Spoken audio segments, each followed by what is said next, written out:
Hey guys, so yeah, we are now at our third video about the ASUS ROG Phone 2. And just to reintroduce our friends again, we have Min, okay? We also have Fred. And if you saw our other video where we did the unboxing of all the accessories that you see over here, you're going to realize that we are missing one more person, and that's Yaron. Okay, so unfortunately he couldn't make it, but we're just going to carry on with this review.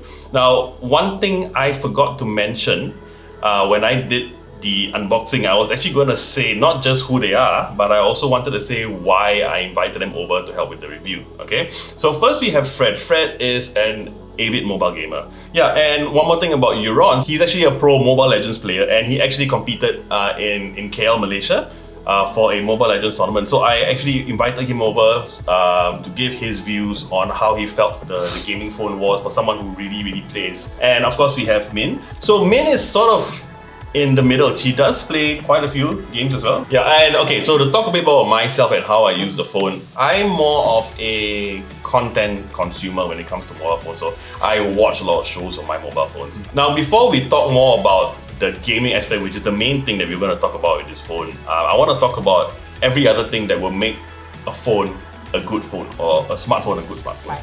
So first thing I want to talk about is the camera. Now, in the first ASUS ROG phone, one of the complaints was that, you know, you're paying a flagship price, you're not really getting a flagship camera.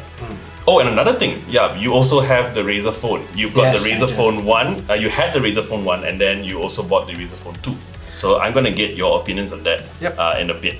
So we've taken some photos with the ASUS ROG phone, which is right here. I've plugged it into the mobile desktop dock over here. Now, one thing I want to do, I don't want to compare. Now, a lot of people, a lot of reviewers on YouTube, what they're going to do is they're going to put different pictures, the same scene taken with different photos, and then you're going to start to scrutinize one by one. Two reasons I'm not going to do that. One is, I think what's more important is if you take a picture and you look at it, are you happy with the quality of the photo?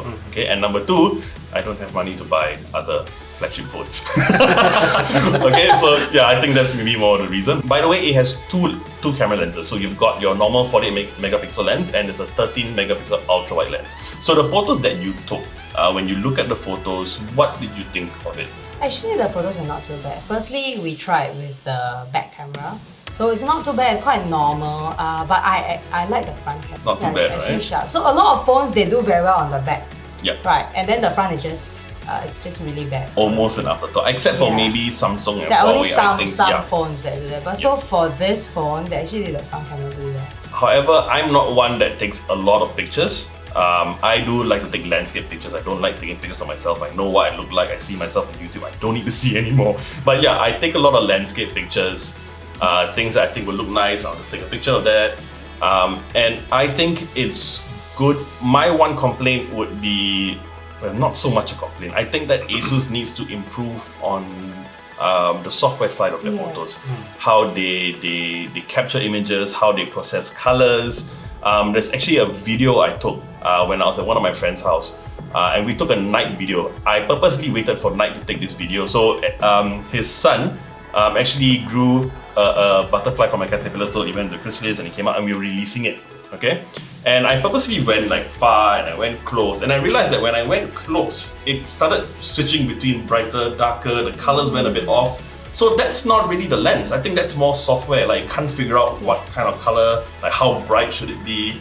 So I think that's one thing that they need to improve on. But I think in terms of the sensor that they're using, it's really good. They say it's 48 megapixel, and if you do buy this phone, you can check it out as well. If you look at the default settings, it says that it's actually taking a picture in 12 megapixels. Okay, now ASUS is not lying. It is a 48 megapixel sensor and you can actually change it. Okay, but you lose out on, I think, image stabilization and HDR. You lose that when you go full 48 megapixel. Now what they're actually doing is incorporating a technology called quad Bayer technology, and I'm not going to speak too much about that because that's not really the point of this video. But basically what it does is it takes information from 4 megapixels and puts it into 1 megapixel. So that's why from 48 megapixel it becomes a 12 megapixel picture, utilizing 48 megapixels worth of information. Something like that. Very layman's term, and I'm probably missing out a lot of stuff, but that's, like I said, that's not really the point. So the next question, for a flagship phone, do you think it's good enough? Would you say that it's good enough for the price? The pictures that you can take right now? Personally, for me, I like to take selfies with my friends. So the selfie camera, the front-facing camera, it's good enough. The back-facing one, I also think I agree with you. For the quality, it's pretty good. There are other phones there which are supposed to be better, but I think for this phone, what it offers and including the other functions that it has, it's good. I would think some of the photos were alright. They were good enough. Some came out elongated, like you noticed in some of your pictures. Yep. Actually, speaking about the ultra wide, I was actually going to speak about it. Okay, so my daily driver for phones, and I've had this for almost 2 years now. This is the LG V30 Plus. Okay, and this also has an ultra wide. In fact, LG was the first one to put in ultra wides, as far as I can remember. And this phone is almost 2 years old. In my opinion, it still takes better ultra wide pictures than the ASUS ROG Phone 2 for the reasons that you mentioned. The processing of the pictures, like you're going to see the picture up on the screen now. I took a photo near where I work, and I took an ultra wide, and everything just looked really stretched upwards. And when you got to the top of the picture, it started getting a bit fisheye. Now the LG V20 at first started having that as well, and then they started improving on the software, and they started improving on how the picture looks and started to like correct it. So I think ASUS over time they will probably do that. I hope they do that. That was my only gripe about the ultra wide, but yeah, other than that, in my opinion as well, I think it's really good enough. And like I said, it's not the focus of the phone, but it's not an afterthought either. They did put some effort into it, and I think really it's good enough. I want to talk about the audio. Okay, so it has something called Dolby X or something kind of encoding, and I'm not going to speak too much about that because I really couldn't tell that much. But I'm going to speak more about the DAC as in digital to analog converter. Basically, the amplifier that it uses when you plug in your headphones and to amplify the sound that goes to your headphones. Alright, so one thing about this phone as well, now it was one of the first to utilize a really good amplifier, DAC. It used a 32-bit, 192K kilobit per second, I forgot. Yeah, DAC. And a lot of phones didn't do that as well. Now, why is that important to me? Now, audio, like I mentioned, I consume a lot of content, and I also listen to a lot of music. And being an audio engineer before, I'm a little bit picky. So the fact that I could actually listen to the headphones that I use that have a very high impedance, meaning it needs a lot of power to drive those headphones. The fact that I could use it on my mobile phone was really good. And I used to plug it on the old Note, like Note 7, Note 8, and I couldn't get the sound that I liked. But with this, I could. So that was really important. Now, ASUS also has it now. Yeah. Yes. And on paper, it doesn't seem as powerful as this phone. However, to me, when I plugged it in my opinion, it sounded better. This one, when I plug in my headphones, I found that the mid-range was a bit missing. So if there was an EQ rack, it would look like maybe like this toward the mid-range. But that one I think was a lot more neutral, and I actually really enjoyed it. And I'm not gonna ask too much about the headphone side, I think, because I don't think you guys did that. Yeah, so I think that's about the audio for headphones. Now, speaker-wise, and I really want to ask you about this because, like I said, you had the first Razer phone. Yes. And you had the Razer phone 2. Yeah. And oh, did I mention this before? They're married. I don't know if I mentioned this, they're married. So you've seen the phone a lot. In fact, you have the Razer phone here, Razer phone 2 here, right? Yes. Now, one of the things that they mentioned is supposed to be really good audio speaker. That's why you've got the really big grills here and all that, and it's really, really loud. You've used the ASUS ROG phone. Yeah. I think it's louder than this. What do you think? Yeah, I agree. It is a lot louder and clearer.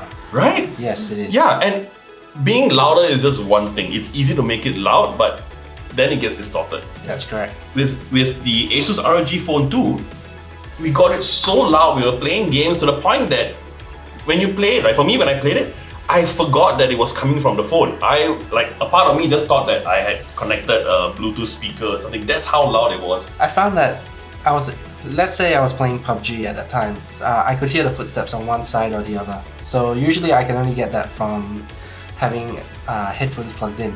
Yep. So with the Razer phone, I could not get that same experience. We were sitting on the sofa and the three of us maxed out. Yeah. And you could not hear anything else other than the ROG phone. Yeah.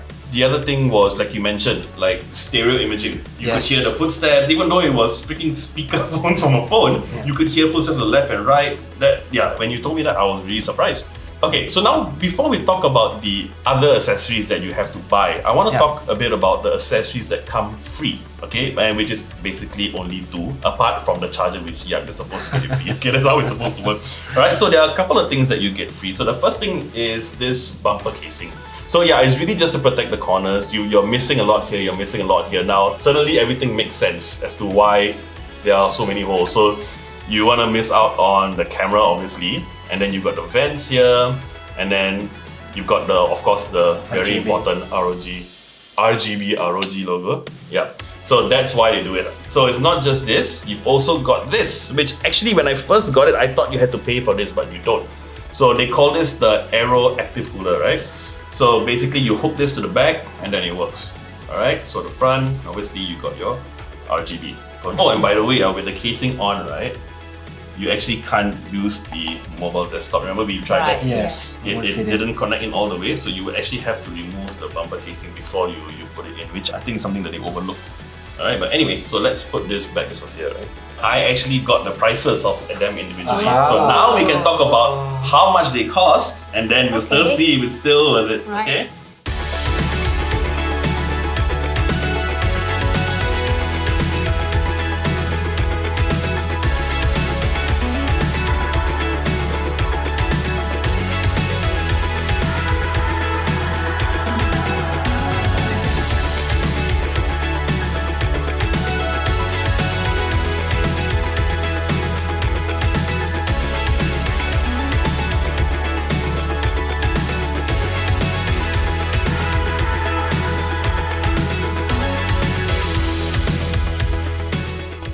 Out of curiosity, let's calculate how much everything costs. So that comes to a total of $1,204. So basically, the suitcase was $95 essentially. Just about.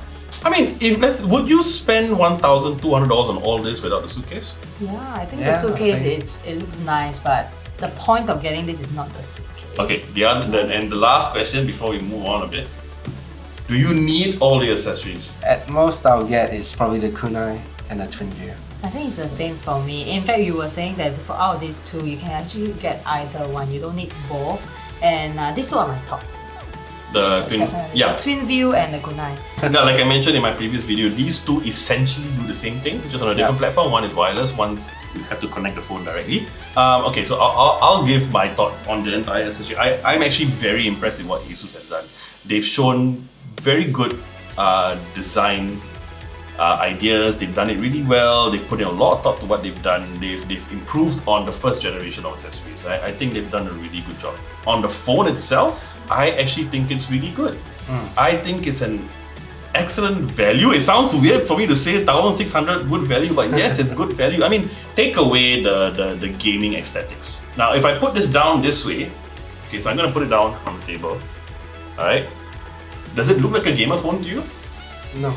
No, actually it looks really simple. Yeah, it looks the design is simple. pretty much like any flagship phone. They all look the same now, either whether you have the notch or maybe it's got slightly thicker bezels. I actually like the fact that it's got good bezels so you can hold the phone, right? Apart from the gamer aesthetics at the back, it just looks like a regular phone in the front, you know?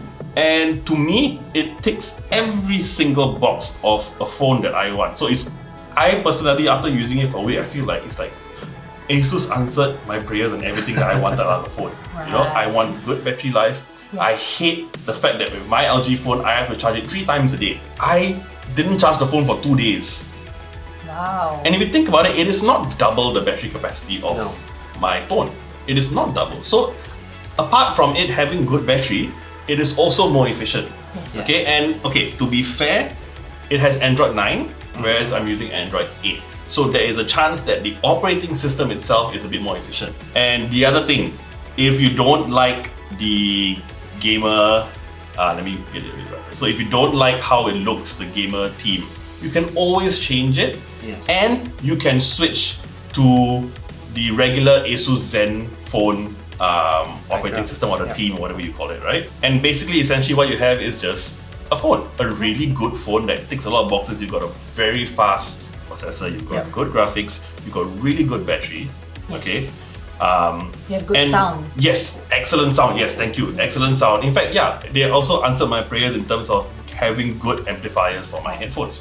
So it's essentially everything that I want. And I love ultra wides, although I feel that they need to improve on the ultra wide a bit. But yeah, they've ticked that as well. It is honestly right now in 2019, and I might get a lot of stick for saying this, but it is my favorite phone out of everything else that has come out. The Samsung S and the Note series, you've got the Oppo, you've got Huawei. Honestly, I love this phone. I wish I could buy it.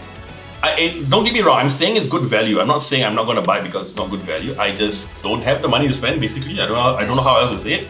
But if I had the money to spare, I would buy it in a heartbeat. It ticks every box that I want in a phone. Basically, to sum everything up, good job ASUS. We really like this phone. Yes. But yeah, that about wraps up our three-part trilogy of the ASUS ROG Phone 2. I really hope you like all our videos that we've done on this. So if you like these videos, you know what to do. Yep. And I would love it if you would subscribe to our channel and press the bell icon to receive notifications on our next video. So I'm JP. We have been Fred. You're on from the other day who's not here. Thank you guys so much for coming. I really enjoyed this. This is Technobabble. I'll see you guys real soon.